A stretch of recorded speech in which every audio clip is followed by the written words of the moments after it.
नमस्कार दोस्तों, आज हम बात करेंगे एक ऐसे मुद्दे पर जो राजनीति, समाज और नीतियों के केंद्र में है। कास्ट सेंसस, जाति जनगणना।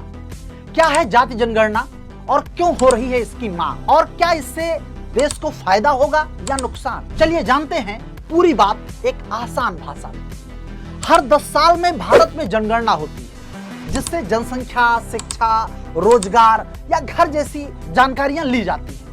लेकिन 1931 के बाद से भारत में जातिगत आंकड़े नहीं जुटाए गए। जातिगत जनगणना का मतलब है हर जाति की जनसंख्या और सामाजिक आर्थिक स्थिति का विवरण रिकॉर्ड करना। इनकी मांग क्यों हो रही है? जातिगत जनगणना की मांग करने वालों का तर्क है कि आरक्षण योजनाएं और संसाधन तभी सही तरीके से बांटे जा सकते हैं जब हमें सही आंकड़े पता हो।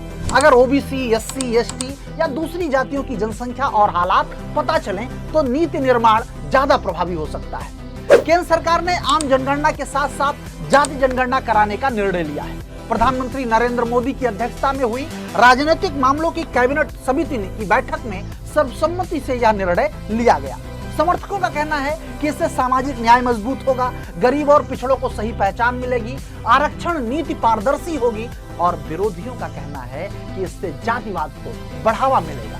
समाज में और गहराई से बंटवारा हो सकता है। राजनीतिक पार्टियां जाति के आधार पर वोट बैंक तैयार करेंगी। तो अब सवाल है कि क्या जातिगत जनगणना जरूरी है? यह एक बहुत बड़ा सवाल है। क्या जाति के आधार पर नीतियां बननी चाहिए या योग्यता और गरीबी के आधार पर? कुछ लोग कहते हैं कि आंकड़े जरूरी हैं ताकि हकदार को उसका हक मिले, और दूसरे मानते हैं कि जातिगत राजनीति को और बढ़ावा मिलेगा। इसलिए इस पर सोच समझकर कदम उठाने की जरूरत है। दोस्तों, जातिगत जनगणना एक जटिल लेकिन जरूरी बहस है। यह सिर्फ आंकड़ों का खेल नहीं है, बल्कि सामाजिक संतुलन और न्याय का सवाल है। आपका मानना क्या है? क्या जातिगत जनगणना होनी चाहिए या नहीं? हमें अपनी राय अवश्य दें। बहुत बहुत धन्यवाद। Thank you. जय हिंद।